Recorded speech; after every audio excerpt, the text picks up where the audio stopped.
Okay, so the question is, can that sense of meaning be hijacked? And the answer to that is absolutely. Absolutely. Because you could say that the ultimate sense of meaning is composed of the union of fragmentary senses of meaning. And the fragmentary senses of meaning can be overwhelmingly powerful. Anger, sexual lust, and the sorts of things that you experience when, say, when you're playing a video game, which are very carefully calibrated to keep you on the edge of exploration, let's say.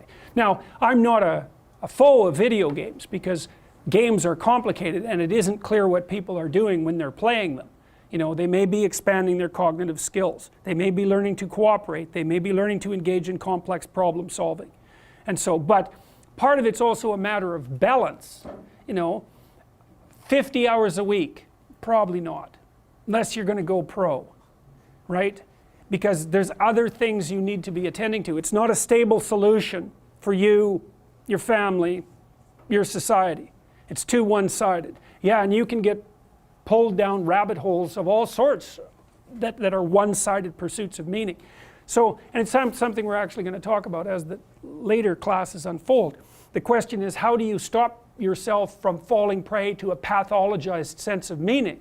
And I think one of the answers to that is, don't lie. Because what you're hoping is that your nervous system is sufficiently healthy and well programmed so that what it reads out to you is reliable. And if you pathologize your psyche by either through sins of omission, let's say, or outright deception, you're going to warp that internal structure and it's not going to read out properly to you.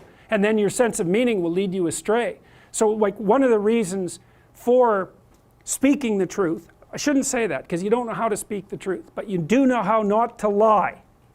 And it's a game you're playing with yourself. You can define the damn lies. No one else has to do that for you.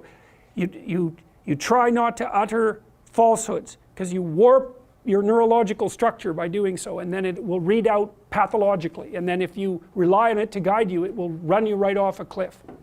So that's why there's a moral element to this, is if you're going to rely on your sense of meaning, make sure that you don't pollute the mechanism.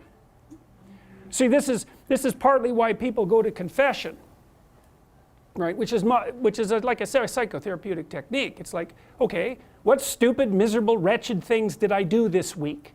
Well, that's a good thing to make conscious, right? Because maybe you can not do them the next week.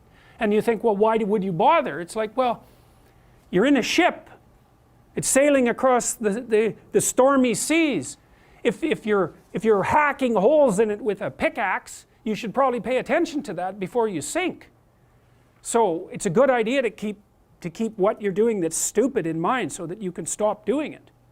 And so then you can more and more rely on yourself and your own, your own conscience, let's say, as a guide to proper action. You know, in the Pinocchio story is that the conscience was not an unerring guide for Pinocchio. It had to learn. And so it's also partly pushing yourself into new situations and differentiating yourself so that you get wiser. And so it's courage as well as truth. Those might be the two. There's more. Beauty, courage, truth, the fundamental virtues. Yeah. Why be virtuous? That's the question. It's so that you can bear the suffering of life without becoming corrupt. Right? It's practical. It's practical. There's nothing more practical than that. So, unless you want misery, and people do, it's exciting, misery. So, other questions? All right then.